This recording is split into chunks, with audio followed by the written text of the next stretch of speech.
지금 유튜브에 소리가 안 들린다는데요?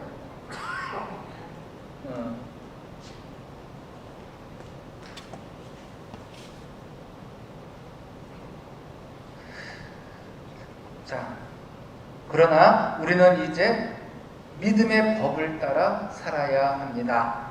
믿음으로 말미암아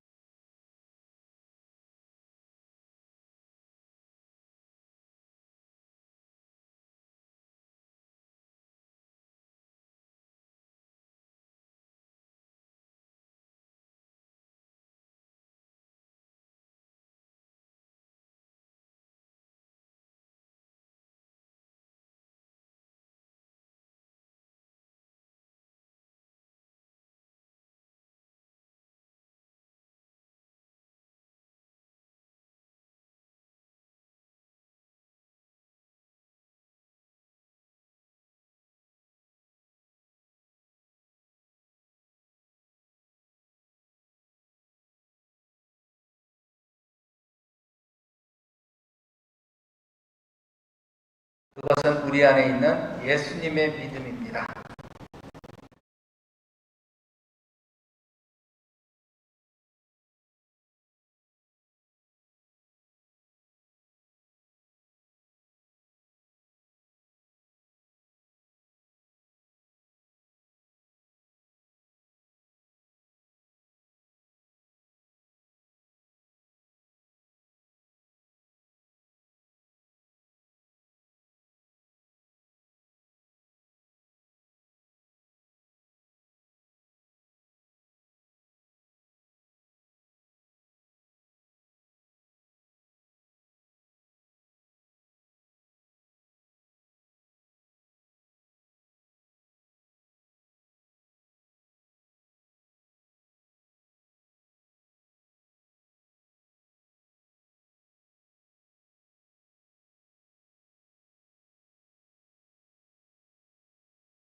될 것이다. 그러므로 내가 너희에게 말한다. 너희가 기도하며 청하는 것이 무엇이든 그것을 이미 받은 줄로 믿어라. 그러면 너희에게 그대로 이루어질 것이다. 하느님의 믿음은 기적을 기대하는 믿음입니다. 이건 기적이잖아요. 이 산더러 저리 가서 빠져라. 이건 우리가 상식적으로 이해 안 가는 거죠? 바로 믿음, 기적인 것입니다. 산을 향해 바다에 빠지라고 명령할 때 그대로 될 것을 기대하는 믿음. 믿고 청한 것이 그대로 될 줄로 믿는 기대하는 믿음입니다. 하느님의 믿음은 없는 것을 있는 것처럼 부르십니다. 죽은 사람을 산 사람처럼 부르십니다. 자, 로마서 4장 17절. 이거 스크린 나올 때까지는 제가 혼자 계속 읽을 게 있다 같이 읽겠습니다. 성경에 내가 너를 많은 민족의 조상으로 만들었다 라고 기록된 그대로입니다. 아브라함은 자기가 믿는 분, 곧 죽은 이들을 다시 살리시고 존재하지 않는 것을 존재하도록 불러내시는 하느님 앞에서 우리 모두의 조상이 되었습니다. 아브라함은 믿음의 아버지잖아요. 그죠? 아브라함은 믿음의 조상입니다. 믿음의 조상이었던 아브라함이 가졌던 믿음은 바로 하느님의 믿음이었습니다. 죽은 사람을 살리시고 없는 것을 있는 것 같이 부르시는 하느님의 믿음이었어요. 그런 까닭에 그는 바랄 수 없는 중에 바라고 믿었습니다. 바랄 수 있는 때 믿은 게 아니라 바랄 수 없는 중에 바라고 믿었던 거예요. 절망 중에 믿었습니다. 소망이 단절된 바로 그 순간에 기적을 기대했어요. 자, 로마서 4장 18절. 그는 희망이 없어도 희망하며 너의 후손들이 저렇게 많아질 것이다 하신 말씀에 따라 많은 민족의 아버지가 될 것을 믿었습니다. 자, 아브라함의 나이 99세, 사라의 나이 90세에 아들을 바라고 믿었어요. 아들을 기대했던 것입니다. 기적을 믿었던 것이죠. 이게 가당키나 한 일입니까? 의학적으로, 생물학적으로 이거는 있을 수 없는 일이에요. 그런데 바랬어요. 바로 기적을 바란 거죠. 그때 하나님께서 그의 믿음을 따라 아들을 주셨습니다. 이건 뭐예요? 기적을 베푸신 거죠. 하나님의 믿음은 절망 중에 희망을 주시는 믿음입니다. 어두움에 빛을 주시는 믿음입니다. 요한복음 9장에는 날 때부터 앞을 못 보는 사람이 한 사람 나와요. 예수님께서 길을 가시다가 태어나면서부터 눈먼 사람을 보셨다. 이 눈먼 사람은 태어날 때부터 못 본 거예요. 후천적으로 무슨 사고라든가 병으로 못 본 게 아니라 태어날 때부터 앞을 못 본 거예요. 소경이라 할지라도 이런 말씀이 안 되는데 그냥 그렇게 쓸 수밖에 없으면 이해해 주시기 바랍니다. 소경이라 할지라도 태어나서 어느 정도 세상을 보다가 앞을 못 보게 된 사람들이 있어요. 그죠? 후천성, 뭐 이제 후천적으로 된 사람이 있죠. 뭐 여러분들이 아시나 모르겠는데 강영우 박사님 같은 분들 뒤에 나오나 모르겠다. 강영우 박사님 그런 분들은 축구공에 눈에 축구공을 맞았어요. 자다가 중학교 때. 그러고 나서 실명이 된 거예요. 그 사람들에게는 어떤 기대가 있죠. 왜? 자기가 뭘 봤기 때문에 사람은 이렇게 생겼고 나무는 이렇게 생겼고 코끼리는 이렇게 생겼고 어떤 자기 그 머릿속에 상이 남아있는데 그리고 또 눈을 뜨면 어떤 세상을 보게 될 것이라는 기대가 있어요. 그런데 이 사람은 태어나면서부터 앞을 못 봤어요. 세상이 어떤 모습인지 상상이 안 되는 사람입니다. 뭐 본 게 있어야지. 해와 달과 별과 하늘이 상상이 안 되는 사람이에요. 물론 옆에서 가르쳐 줄 수 있습니다. 그러나 어떤 실체를 본 적이 있는 사람과 한 번도 보지 못한 사람은 상상을 하더라도 서로 큰 차이가 나죠. 한 번도 못 봤는데 그거 설명한다고 해도 우리가 이해하는 데는 한계가 있어요. 요한복음 9장에 나오는 안 못 보는 사람은 사물의 실체를 한 번도 본 적이 없는 사람입니다. 예수님의 믿음은 바랄 수 없는 중에 바라는 믿음이었습니다. 절망 중에 있는 사람에게 빛을 주는 믿음이었어요. 빛을 전혀 모르는 사람에게 기적을 베풀어 주시는 믿음이었습니다. 예수님께서는 지금도 똑같이 그렇게 우리에게 역사하세요. 예수님께서는 가장 절망적인 사람에게 찾아오십니다. 그리고 그에게 놀라운 기적을 베풀어 주세요. 중요한 사실은 안 못 보는 사람이 예수님을 만났을 때 예수님이 누구신지 전혀 모르고 있었다는 거예요. 성경을 읽어서 여러분들 보셔야 되는 거예요. 왜? 다만 그는 기적을 통해 예수님을 알아가게 되었어요. 이 사람이 치유를 받는 것은 은총입니다.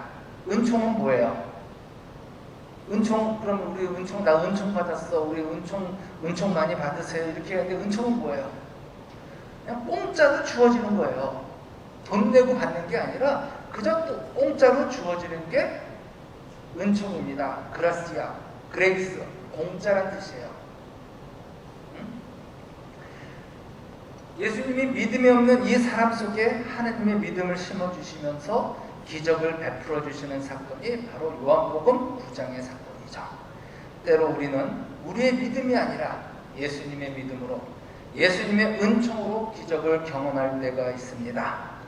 또한 주위 사람들로 인해 기적을 경험하기도 합니다. 본인의 믿음은 없지만 다른 사람의 믿음, 그가 소유한 하느님에 대한 믿음 때문에 놀라운 축복을 경험하게 되는 것을 봅니다. 그러므로 기적을 기대하며 사셨으면 좋겠어요. 오늘 여러분들은 모르시겠지만 미사 전에 저는 한 자매님을 만났습니다. 그 자매님이 낮에 나랑 전화 통화했는데 언니가 많이 아파요. 언니가 작년에 유방암 진단을 받았는데 유방암도 부족해서 뭐 폐암, 뭐 부순암 한 5개 암으로 전이가 됐대요. 그 당시에 병원에서는 한 달 정도 얘기를 했는데 지금까지 사신 거예요. 그러면서 세례를 받고 싶다고 하면서 이제 어떻게 하면 좋을까 이제 알아보다가 그래서 제가 전화를 직접 하고 수현님하고 이렇게 같이 만나서 이제 방문교리 힘드시니까 상담으로 올 수는 없으니까 방문교리 아직까지 뭐 의식까지 뭐 그런 게 없는 건 아니니까 방문교리 하고 부활 중에서 세례를 방문해서 드리는 걸로 이렇게 잠정적으로 했는데 그분 오신 동생이 언니 덕분에 기적을 체험하고 있다고 이런 얘기를 하는 거예요. 분명히 어떻게 될지 모르겠지만 선생님과 같이 교리 공부하면서 이 자매님은, 아픈 자매님은 기적을 체험하실 거예요. 설사 죽는다 할지라도 하느님을 알고 죽게 되는 이 엄청난 기적을 그분은 느끼면서 주님 제 영혼을 받아주십시오라고 말하지 않을까. 저는 정말 그런 마음으로 그 자매님 동생분을 초대했고 제가 먼저 전화를 한 거죠. 자, 그래서 기적을 기대하며 사시기 바래요. 지금 이 시간도 하느님의 기적을 기대하셔야 됩니다. 이거 금방 나올 거예요. 기적이 일어날 거예요. 안 일어나나? 부자 신부님에게 박수 한번 보내주세요. 지금 미칠 겁니다. 그죠? 잘 되다가 왜 이렇게 속썩이는지. 자, 아주 절망적일수록 기적이 일어날 가능성이 오히려 커져요. 그죠? 상황이 안 좋아야 기적이 일어날 가능성이 높은 거예요. 자, 우리 인간이 해결할 수 있고 자연의 법칙과 상상으로 해결할 수 있는 문제는 기적을 기대하지 않아도 됩니다. 그러나 인간의 한계, 환경의 한계를 느낄 때 오히려 하느님의 기적이 우리 가운데 나타나는 거죠. 요한복음 9장에 나오는 날 때부터 소경인 사람이 누리게 된 은혜는 어떤 은총, 어떤 은혜일까?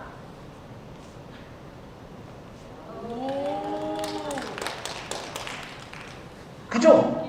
저 믿었어요. 벽청님 박수 안 쳐요. 자, 제 말 맞죠? 이렇게 기적이 일어납니다. 자, 어디까지 했어요?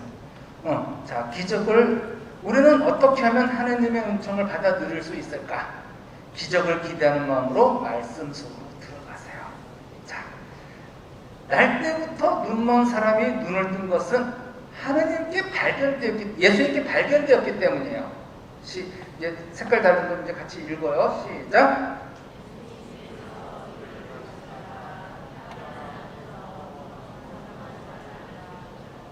다시. 예수님께서 길을 가시다가 태어나면서부터 눈먼 사람을 보셨다. 이 소경이 예수님을 본 게 아니에요. 그렇죠? 소경이 어떻게 예수님을 볼 수 있겠어요? 누가 지나가는지 모르죠. 이 사람은. 뭐 소문에 누가 뭐 용한 분이 있대. 용한 분이 있어.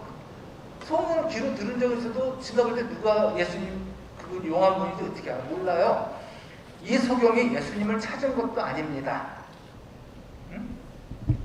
다만 이 소경이 예수님의 눈에 발견된 겁니다. 이 사람이 하느님의 축복을 받은 것은 전적으로 하느님의 은총입니다. 이 사람은 날 때부터 앞을 못 보던 사람이에요. 빛을 모르는 사람입니다. 어둠에 익숙한 사람이에요. 이걸 잘 보셔야 돼요. 단지 앞을 못 보는 게 아니라 앞을 못 본다는 게 이렇게 우리가 이제 시각적인 생물학적인 눈이지만은 이 사람은 어둠 속에 있었다는 거예요. 빛에 대한 관심도 없는 사람이에요. 왜? 빛을 본 적이 없습니까? 그런데 이 사람에게 빛을 주시기 위해서 예수님이 찾아오셨어요. 원하지도 않고 알지도 못했던 것을 주님이 주시기 위해서 이 사람을 만난 것입니다. 사실 이 사람은 인생을 별 기대 없이 사는 사람이에요. 그의 부모가 있긴 했지만 그 부모도 그를 버린 것 같아요. 뒤에서 보면 보죠. 시작. 이웃 사람들이 그리고 그가 전에 거지였던 것을 보아온 이들이 말하였다. 저 사람은 앉아서 구걸하던 이가 아닌가. 그런데 주님은 이 사람에게 기적을 베풀기로 작정하셨습니다. 생명의 빛을 주기를 원하셨어요. 이것이 은총이에요. 하나님이 소망 없는 생명을 먼저 찾아 나선 것입니다. 우리가 하나님을 선택하기 전에 먼저 하나님이 우리를 선택하신 거라는 거. 우리가 하나님을 찾아 나서기 전에 먼저 하나님이 우리를 찾아 나선 것입니다. 요한복음은 한 생명을 향한 주님의 마음을 보여줘요. 예수님은 남편을 5가진 사마리아 여인 한 사람을 구원하시기 위해 사마리아를 통과하셨어요. 돌아가야 돼요. 이스라엘 사람은 사마리아를 거치면 안 돼요. 돌아가셨어야 돼요. 근데 한 사람을 구원하시기 위해서 사마리아를 들어가셨어요. 예수님은 38년 된 병자 한 생명을 구원하시기 위해서 베자타 목가를 찾아가셨습니다. 요한복음 8장에 나오는 간음 현장에서 붙잡힌 한 여인을 보호하시기 위해 올리브산에서 밤이 새도록 기도하셨습니다. 수많은 군중 속에서도 예수님은 한 생명 한 생명을 찾으셨던 거죠. 그것도 가장 절망 중에 있는 사람을 찾으신 겁니다. 우리가 감사해야 할 가장 큰 은총은 하느님께 발견되는 은총입니다. 이 안 못 보는 사람이 하느님의 은총을 받아 누릴 수 있었던 것은 예수님이 지나가시는 길에 있었기 때문이에요. 유능하고 실력 있고 권세 있는 한 사람의 눈에 띄어도 인생 바뀝니다. 그죠? 하물며 전능하신 예수님의 눈에 띈 사람은 어떠하겠습니까? 전능하신 예수님의 눈에 발견될 때 그 사람의 영원한 운명이 바뀌게 되는 것을 보게 됩니다. 저는 이 말씀을 묵상하면서 어떻게 하면 하느님께 발견될 수 있을까를 생각해 봤어요. 하느님께 발견되는 것이 은총이라면 어떻게 하느님께 발견될 수 있을까를 생각해 보아야 합니다. 눈에 띄어야 되잖아요. 그죠? 저는 하느님이 우리를 발견하실 때까지 그냥 기다리기만 해야 하는가? 아니면 하느님께 발견되기 위해 우리가 할 수 있는 일은 없는가를 생각해 보았습니다. 사실 전적으로 무능한 사람, 무력한 사람에게 하느님은 특별한 은총을 베푸십니다. 반면에 성경은 하느님께 발견될 수 있는 길이 있음을 가르쳐줘요. 역설적이죠. 우리는 동전의 양면처럼 하느님께 잘 발견될 수 있는 길을 모색해야 합니다. 제가 거듭 강조하는 바는 하느님께 발견되는 것은 하느님의 은총이라는 사실이죠. 그렇다면 하느님께 발견되는 은총은 어떤 사람에게 잘 임하는가를 보아야 합니다. 그리고 그들이 하느님께 발견되기 위해 취했던 것은 무엇인지 알아야 합니다.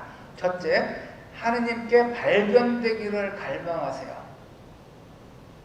zakhe오는 주님을 보기 위해 돌무화과 나무, 뽕나무라고 하는데 돌무화과 나무 위로 올라갔습니다. 그는 키가 작았기 때문에 예리고 성으로 들어오시는 예수님을 볼 수가 없었어요.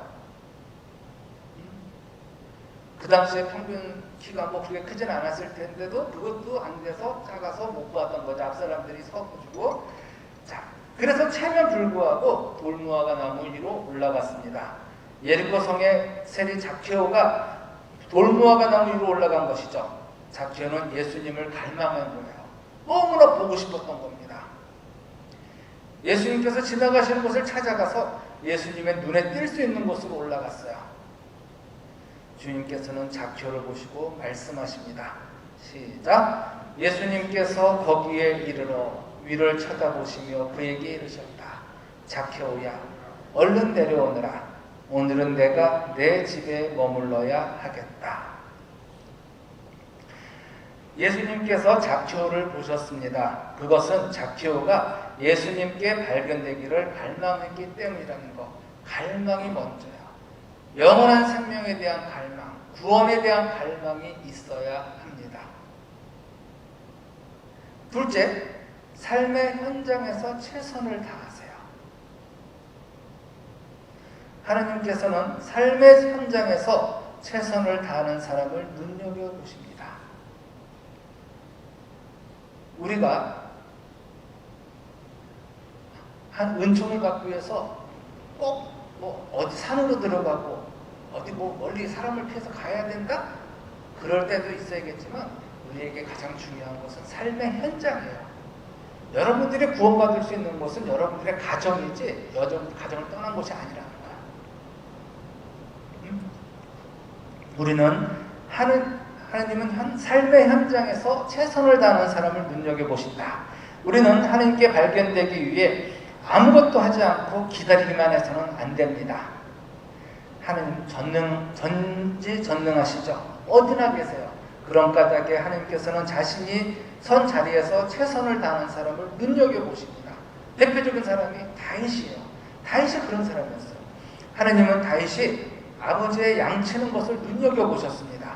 남의 양, 맡겨진 양, 작은 양 한 마리의 목숨을 거는 다윗을 보셨어요. 작은 일에 충실하고 맡겨진 일에 충실하고 목숨을 걸고 끝까지 충실한 것을 보셨습니다. 그리고 그를 선택해서 이스라엘의 목자로 삼으셨어요. 시작. 당신 종 다윗을 뽑으시고 그를 양우리에서 이끌어내셨다. 당신의 백성 야곱을 당신의 소유 이스라엘을 양처럼 돌보게 하시니 그가 온전한 마음으로 그들을 돌보고 슬기로운 손으로 그들을 이끌었다. 이렇게 다윗이 이렇게 훌륭한 목자가 된 것은, 왕이 된 것은 바로 어렸을 때부터의 삶에서 최선을 다했기 때문이에요. 자, 우리가 잘 아는 얘기 있죠. 다윗이 누구를 물리쳤어요? 처음에 골리앗이죠? 뭘로? 이렇게 뭐 무림배라 그러는데 뭐 이런 걸로 해서 탁 하면 이렇게 돌이 날아가잖아요. 이게 뭐 그냥 준비도 없다가 이것만 하면 날아가서 뭐 여기 딱 뭐 이렇게 투구 쓰고 여기밖에 급수가 여기밖에 없는 거예요. 그 사람들 영화를 보면 알겠지만 이렇게 뭐 쓰고 하고서 빈틈이 여기밖에 없는 거예요. 그 사람들 가보시니까 투구 쓰고 그러면 정확하게 여기를 맞춰야 돼. 이거 다윗이 어떻게 해서 여기를 맞출 수 있었을까요? 평소 실력이에요. 평소 실력. 평소에 다윗은 양들을 지키기 위해서 누구랑 싸워야 돼? 뭐랑? 야생 동물들 있잖아요. 뭐 늑대, 뭐 성경에 나오는 이리, 뭐 공, 뭐 사자, 호랑이가 있는지 없는지는 모르겠지만 그 동네에 어쨌든 이런 야수들이 오면은 이걸로 해가지고 탁 해서 맞춰서 쫓아내야 된다고. 평상시에 자기 양들을 지키기 위해서 이걸 연습을 엄청나게 했을 거예요. 그 실력이, 평소 실력이 바로 골리앗을 물리칠 수 있는 실력이었던 거예요. 바로 이렇게 평소 실력이 우리는 이렇게 하나님께 은총을 받게 되는 힘이라는 거죠. 에이, 한 방에 잘하지 뭐. 한 방 중요합니다. 한 방도 중요해요. 그렇지만 어떤 면에서 우리가 삶의 현장에서 평소에 갈고 닦은 것이 하나님께 드리는 그런 것들이 바로 하나님께 눈에 띈다는 것. 수많은 사람들 가운데서 갈릴레아 해변에서 고기를 잡던 베드로와 안드레아, 요한과 야고보가 주님의 눈에 발견되었습니다. 그 이유는 그들이 삶의 현장에서 성실했기 때문입니다. 예수님께서는 갈릴레아 숫가를 지나가시다가 두 형제, 곧 베드로라는 시몬과 그의 동생 안드레아가 호수에 어망을 던지는 것을 보셨다. 그들은 어부였다. 예수님께서 그들에게 이르셨다. 나를 따라오너라. 내가 너희를 사람 낚는 어부로 만들겠다. 셋째, 은밀하게 헌신하세요. 하나님이 눈여겨보시는 사람들은 삶의 현장에서 충실한 사람들입니다. 또한 은밀한 중에 헌신하는 사람들이에요. 은밀하게. 남이 잘 보지 않는 곳에서 최선을 다하는 사람들. 은밀하게 일하는 사람들입니다. 뭐 말이 좀 은밀하다는 게 좀 거시기는 하네요. 근데 뭐 다른 말이 없는데 하나님께서는 사람들 눈에 띄는 데서만 일하는 사람보다 오히려 은밀한 중에 일하는 사람을 좋아하세요. 근데 평상시 그 눈에 띄는 데서 일 안 하는 사람들은 또 은밀한 데서 일하기는 쉽지 않아요. 평상시에 눈에 띄는 데서 일을 하다가 일 잘하는 사람들이 내가 이렇게 성숙해지면서 내가 좀 보지 않는 곳에서 그냥 조용히 했으면 좋겠다고 이렇게 발전하는 겁니다. 이걸 아셔야 돼요. 은밀하게 일하는 사람들만 있으면 교회는 무너져요. 눈에 띄는 데서 일하는 사람들도 있어야 돼요. 그런 분들이 또 영적 성장을 해서 또 이렇게 다 은밀한 곳으로 빠져주고 또 나오고. 근데 우리는 대부분 그냥 보이지 않는 곳에서만 일하려고 해요. 근데 보면은 대부분 안 해요. 자기가 지쳐서 힘들어서 그런 얘기 하는 거지 정말 보이는 데서 하는 사람들이 또 영적 성장 성숙을 하다 보면은 또 보이지 않는 그런 분들이 은밀한 또 중에 일을 합니다. 은밀하게 남에게 자선을 베풀고 은밀하게 골방이나 아무도 없는 성당에서 기도하고 은밀한 중에 단식하는 사람을 좋아하십니다. 물론 필요하다면 말씀대로 공개적으로 헌신해야 돼요. 공개적으로 헌신해야 합니다. 예수님을 위해 옥합을 깨뜨린 여인은 공개적으로 헌신했어요. 예수님은 옥합을 깨뜨린 여인의 헌신을 칭찬하셨습니다. 예수님께서는 할 수만 있으면 자신을 감추길 원하셨어요. 보이지 않는 곳에서 섬기기를 원하셨습니다. 그렇지만 예수님도 십자가에서 공개적으로 죽임을 당하셨어요. 예수님도 우리를 구원하시기 위해서 공개적으로 하신 겁니다. 우리는 균형을 이루어야 합니다. 가장 중요한 것은 하나님의 눈길을 의식하면서 헌신하는 것이죠. 특별히 하나님께서는 우리가 남을 도울 때 은밀하게 하길 원하십니다. 하나님께서는 우리가 은밀히 헌신하는 것을 알고 계세요. 보고 계세요. 불꽃 같은 예리한 눈으로 관찰하고 계십니다. 어저께 복음 말씀이죠. 그렇게 하여 내 자선을 숨겨두어라. 그러면 소문 일도 보시는 내 아버지께서 너에게 갚아주실 것이다. 이런 것들이 평상시에 좀 하던 사람들이 발전해서 은밀하게 하는 거지, 평상시에 자선도 안 베푸는 사람이 그러지는 않아요. 대부분.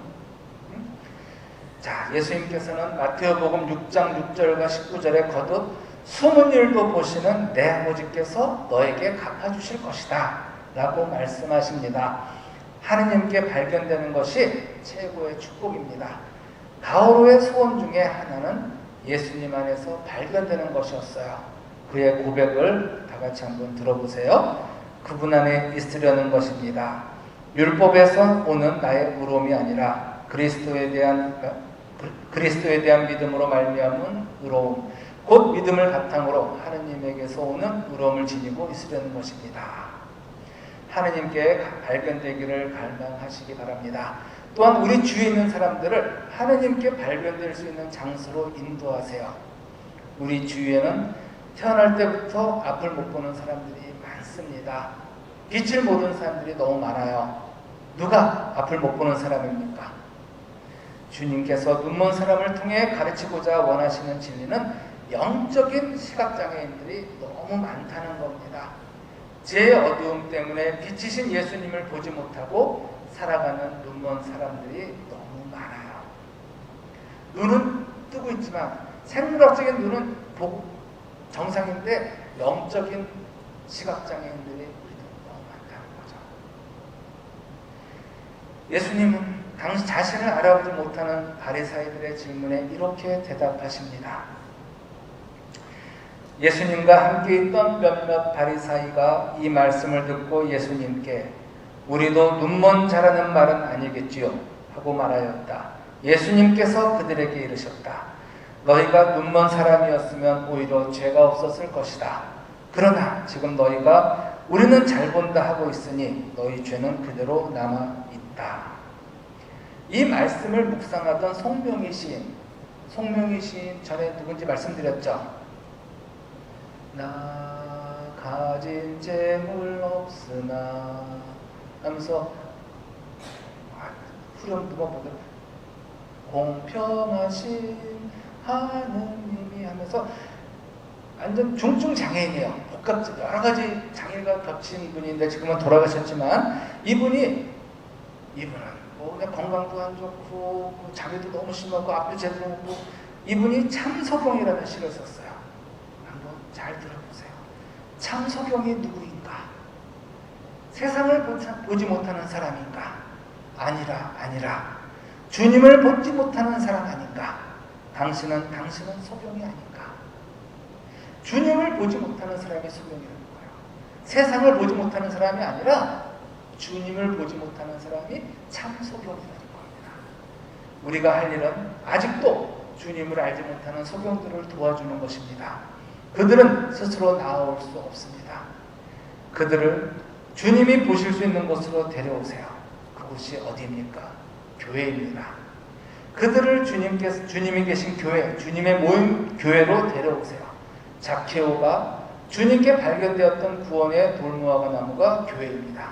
제자들이 주님께 발견되었던 갈릴레아 해변이 교회입니다.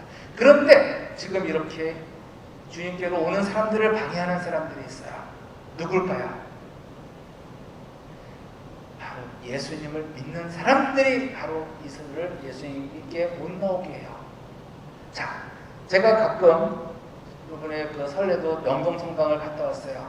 그 앞에 명동성당 가면은 요즘 명동 밥집이라 해서 서울 사회복음하고 그런 북에서 밥집도 하고 있지만은 좀 내려가니까 어찌나 크게 떠드는지 예수 믿으라고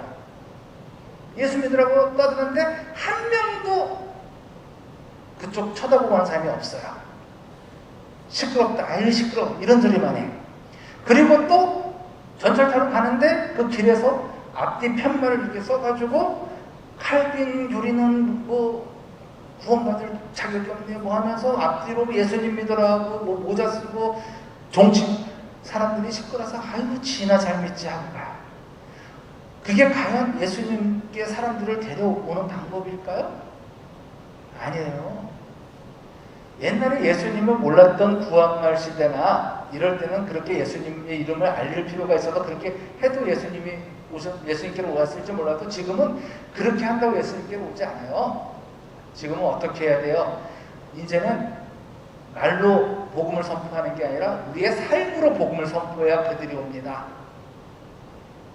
예수님 믿는 사람 때문에 예수님이 욕먹고 있는 시대가 됐잖아요. 그죠? 여러분들이 나가서 범교역 가서 아무리 예수님 믿으세요. 너와 네 집이 구원받을 겁니다. 한다고 해서 그 사람들이 구원받으러 오지 않아요. 너나 받으세요. 이럴 겁니다. 그들이 교회에 오려면 우리가 바뀌어야 돼요. 우리들의 삶이 바뀌어야 되는 거예요. 가끔 그렇게 떠드는 그런 아이씨들을 보면서 참 저 사람은 집에서 어떤 아빠일까? 어떤 남편일까? 정말 집에서 따뜻한 남편, 자상한 아빠일까? 과연 집에서 예수님의 모습을 보여주는 아빠이고 남편일까? 그런 생각이 들어요.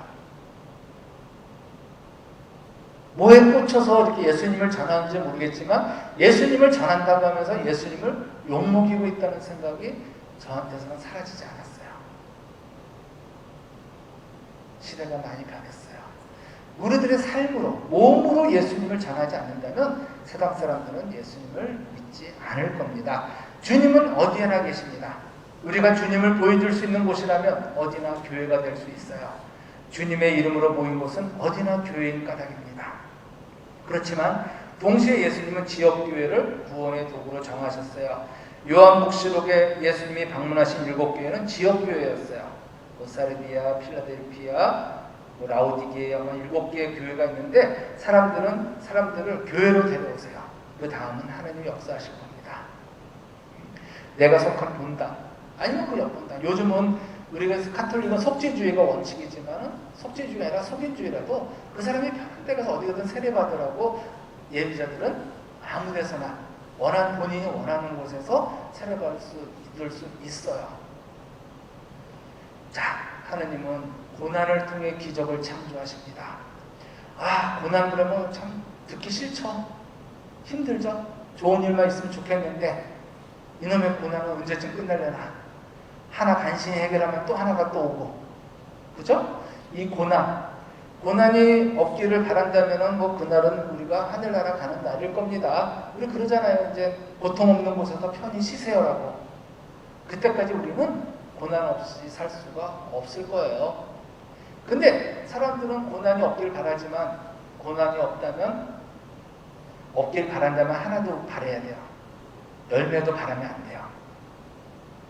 고난이 없다면 열매도 없어요. 자, 우리 오늘 추운데 여러분들 날씨 좋다 그러죠? 오늘 날씨 좋다 그러면 어떤 날씨를 말하는 거예요? 대부분 비 오는 날, 바람 부는 날, 흐린 날을 보고 좋은 날씨다 그러지 않죠? 그냥 쨍쨍하고 바람 한 점 없고 이런 날을 우리는 오늘 날씨 좋다 이렇게 얘기하는데 날씨는 나쁜 날이 없죠. 비 오면 비 오는 대로 좋은 거고 바람 불면 바람 부는 대로 좋은 거고 그런데 우리는 이제 습관적으로 할 때 그렇게 여러분들이 우리가 좋은 날씨라고 생각하는 그런 날씨만 계속되면은 어떻게 될까요? 햇빛 내리쬐고 비 안 오고 바람 불지도 않고 구름 한 점 없고 우리가 좋아하는 맑은 날만 계속되면 어떻게 될까요? 그게 바로 사막이에요. 햇빛만 계속 내리쬐면 사막이 되는 거예요. 우리가 아는 이제 고비 사막. 고비 사막은 날씨 정말 좋답니다. 하늘 쨍쨍하고 하늘 파랗고 그래요. 바로 우리의 삶에도 이렇게 햇빛만 내리쬐면 바람 한 점 없고 비바람도 없고 그러면 우리 삶도 사막이 된다고 어떤 철학자는 얘기하더라고요. 예수님께서 활동하시던 시대 사람들은 고난을 저주로 생각했어요. 고난이 죄로부터 온다고 생각했습니다. 그런 까닭에 이 앞못 보는 사람을 보면 저주받은 인생이라고 생각했던 거예요. 장애인들은 네가 무슨 죄를 졌기 때문에 네가 그렇게 사는 거야 하면서 2번 죽여라. 분명 죄 때문에 그런 저주를 받은 것이라고 생각했습니다. 그런데 예수님께서는 고난에 대한 이런 전통적인 생각에 정면으로 도전하셨습니다. 제자들이 예수님께 물었다. 스승님, 누가 죄를 지었기에 저희가 눈먼 사람으로 태어났습니까? 저 사람입니까? 그의 부모입니까? 예수님께서 대답하셨다. 저 사람이 죄를 지은 것도 아니고 그 부모가 죄를 지은 것도 아니다. 하느님의 일이 저 사람에게서 드러나려고 그리 된 것이다. 고난에 대한 예수님의 대답은 혁명적인 것이었습니다. 예수님은 고난의 이유를 다르게 해석했어요. 고난당하는 것은 당사자의 죄 때문도 아니요, 부모의 죄 때문도 아니요, 하느님의 하시는 일을 나타내기 위해 하느님께서 허락하셨기 때문이라고 하셨죠. 지금도 그래서 세상에서 각지에서 이런 정말 장애인들이 하느님을 전하는 사업을 많이들 하고 있어요. 이름도 기억이 안 나는데 팔다리가 없는 사람이 가스펠 가수로 활동하고 있고 하느님께서 고난을 통해 일하고 계신다는 것이죠. 고난을 통해 하느님께서 영광을 받으신다는 겁니다. 아까쯤에 송명희 시인도 그랬던 거예요. 여러분들 유튜브에서 송명희 시인 한번 치셔서 오늘 밤에 보고 주무세요. 그 시인을 보면 내가 얼마나 배부른 소리를 하고 있었나 알게 될 겁니다. 그런 사람은 그런 환경에서도 감사하고 사는데 나는 오늘도 불평불만으로 점철된 하루를 살은 건 아닌지. 예수님을 만날 때 우리는 고난에 대한 3가지 교훈을 얻게 됩니다. 첫째, 예수님은 고난의 의미를 발견할 수 있도록 도와주십니다. 고난은 고통스럽죠. 이건 어쩔 수 없어요. 고난은 고통스러워요. 그러나 고난 자체보다 더 고통스러운 것은 고난의 의미를 모르는 거예요. 배우는 게 없어요. 그럼 따지는 것도 없고. 왜 내게 이런 고난이 찾아왔느냐는 것이죠. 장애아를 출산하게 된 부모는 장애아를 낳은 것보다 그 고난의 이유를 모르기 때문에 더 고통스러워합니다. 그러면서 내가 무슨 죄를 졌길래 내가 전생까지 갔죠. 전생까지. 예수님께서는 고난의 의미를 새롭게 부여해 주십니다. 예수님께서 새롭게 부여해 주신 고난의 의미는 하느님께서 하시는 일을 나타내기 위함입니다. 죄 때문에 소경이 된 것이 아니라는 것이죠. 고난이 저주가 아니라는 것입니다. 오히려 고난을 통해 하느님의 일이 드러난다는 것이에요. 하느님의 하시는 일이 드러나는 것이죠. 하느님의 영광은 인간의 한계 선상에서 드러나는 것입니다.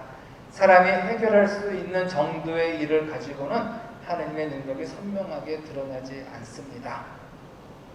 그런 까닭에 우리가 처한 고난이 깊으면 깊을수록 하느님께 큰 영광을 돌릴 수 있는 기회가 되는 거예요. 그리고 여러분들께 부탁드리는 거, 지금 여러분들이 겪고 있는 고난에 감사라는 거예요. 더 큰 고난이어서 어떻게 할 뻔했어요. 지금 고난의 정도에 그냥 만족하세요. 더 큰 영광을 드리기 위해서 더 큰 고난을 원하세요? 힘들걸? 그죠? 지금도 충분하죠? 그러니까 거기서 끝내요. 근데 자꾸 이렇게 불평불만하면 더 큰 고난 준다니까? 더 큰 영광을 받기 위해서? 그러니까 지금 한번 잘 오늘 밤에 묵상해 보세요. 또 둘째, 예수님은 고난을 극복할 수 있는 힘을 주세요. 우리 여자 극복할 수 없는 고난은 주지 않는다. 극복할 수 있는 고난만 주신다는 것은 그만큼 힘도 주시기 때문이에요. 예수님께서 친히 고난을 당하셨기 때문에 고난 당하는 사람의 마음을 아십니다. 그 아픔을 아세요. 때문에 고난 당하는 자에게 성령을 보내셔서 그 고난을 극복할 수 있는 능력을 부어주시는 것입니다. 고난보다 더 큰 능력을 얻게 되면 고난은 더 이상 문제가 되지 않죠. 문제가 되지 않아요. 문제보다 더 큰 능력을 얻게 되면 문제는 더 이상 문제가 되지 않아요. 짐이 무거운 것이 문제가 아닙니다. 짐을 감당할 수 있는 능력이 부족한 것이 문제예요. 저는 며칠 전에 유튜브에서 세상에 이런 일을 봤는데 정말 놀란 게 하나 있어요. 어떤 56살, 지금은 60 넘었겠죠. 몇 년 전 거니까. 그 사람이 360kg을 들어요. 이렇게 드는 게 아니라 이제 누워서 발로 이렇게 미는 거 있죠? 그걸 뭐라 그럴지 모르겠지만 360kg면 여러분들 엄청난 무게죠. 이건 근데 그 사람 몸은 이렇게 큰 보디빌더, 몸은 좋아요. 보디빌더도 아닌데 그걸 드는 거예요. 근데 문제는 거기서 어떤 할머니 사람이 그러는 거죠. 위가 없대요. 위가 그 사람이. 위암에 걸려서 위를 다 절제하고 그냥 직선이에요. 이런 이렇게 왔다가 이렇게 되잖아요. 위가 이게 아니라 그냥 이렇게 되는 거예요. 그런 사람 딱 옷을 벗으니까 난 이렇게 근육인 줄 알았더니 근육도 근육인데 그 선을 따라서 복근이 있는 거라 수술 자국이 복근을 딱 만들었던데 그 사람이 360kg를 들 수 있을 때까지는 얼마나 많은 노력을 했겠어요. 자기가 살기 위해서. 먹는 것도 정상인처럼 먹지를 못하는데 그러니까 그 사람이 처음에는 100kg 들 때 얼마나 힘들었고 200kg 때 얼마나 힘들었어요. 근데 자기가 계속 하다 보니까 이제는 짐이 무게가 문제가 아니었던 거예요. 우리도 어떤 고난이 왔을 때 우리가 능력을 힘을 키우면 그건 아무것도 아닌 게 되겠죠. 능력만 있다면 우리는 얼마든지 고난을 극복할 수 있어요. 그 사람은 자기 힘을 키운 거예요. 그 무게를 감당할 수 있기 위해서. 고난을 극복할 수 있는 가장 큰 능력이 무엇일까? 고난을 극복할 수 있는 능력은 믿음의 능력입니다. 믿음이 있는 사람은 고난을 이겨요. 하느님을 신뢰하는 믿음은 강력한 믿음입니다. 하느님에게서 태어난 사람은 모두 세상을 이기기 때문입니다. 세상을 이긴 그 승리는 바로 우리 믿음의 승리입니다. 고난을 극복할 수 있는 능력은 또 말씀의 능력이에요. 그래서 말씀으로 무장된 사람하고 말씀을 모르는 사람의 힘은 달라요. 그래서 말씀으로 무장된 사람은 어떤 고난이 오면 말씀으로, 예수님처럼 말씀으로 그 고난을 극복합니다. 사탄을 유혹도 물리치고. 지금 이 안 못 보는 사람에게 임한 것은 말씀의 능력이에요. 예수님의 말씀이 바로 이 소경에게 임한 것입니다. 말씀은 고난을 능히 이길 수 있는 힘을 공급해 줍니다. 당신의 가르침이 제 즐거움이 아니었던들 저는 고통 속에서 사라졌으리이다. 또 고난을 극복할 수 있는 능력은 사랑의 능력입니다.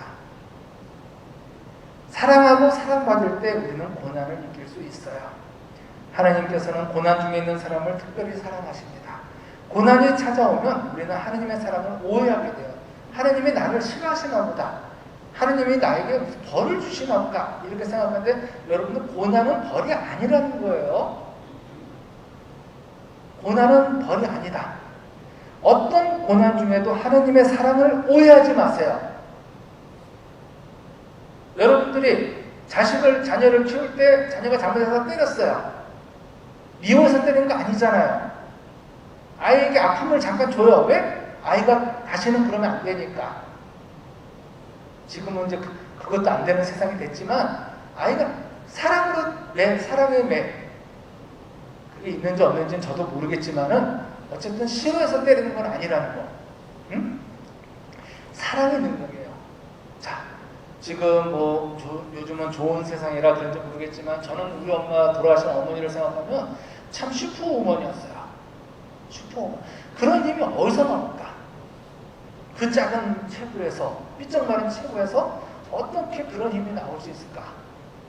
집이 몰락해가지고 제가 중학교 때 어머니는 파출부 생활하게 됐어요. 밤 12시에 들어와요. 한 11시에 들어오고. 그리고 그 시간에 와서 또 아침에 또 밥 해주고 또 나가시고. 지금 생각하면 그렇게 하면 우리 엄마 나는 가루로 쓰러졌을 것 같은데 하루 이틀만 해도 그러면은 그거를 며칠씩 몇 년을 한 거죠. 돌아가실 때까지. 왜? 바로 그 힘은 사랑이었던 거예요. 우리 사남매를 사랑하기 때문에 키워야 되기 때문에 그런 힘이 나온 거예요.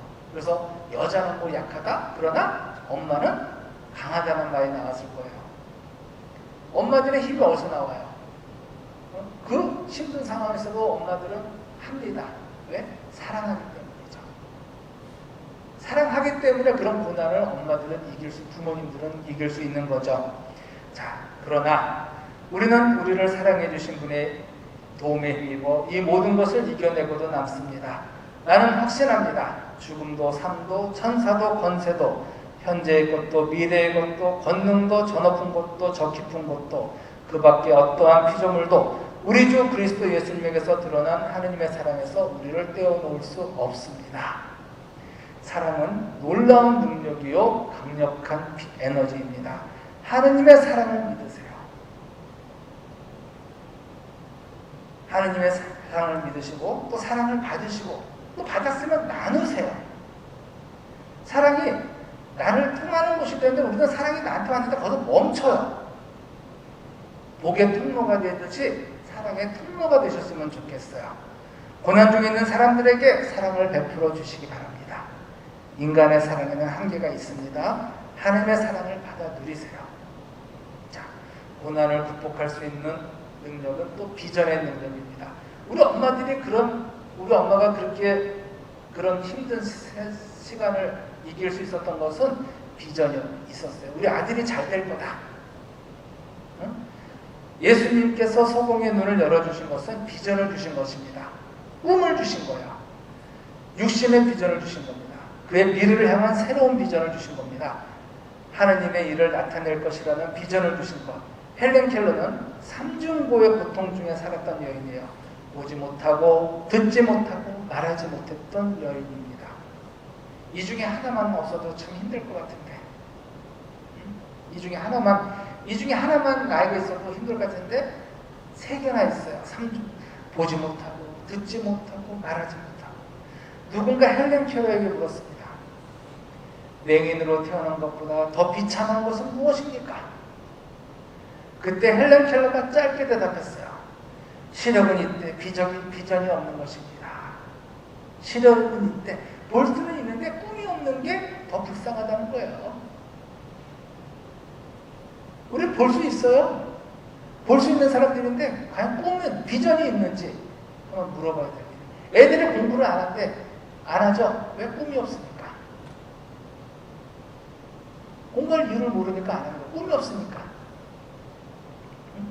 시력은 있지만 비전이 없는 사람은 성경보다 더 비참한 사람이라는 것이 헬렌 켈러의 생각입니다.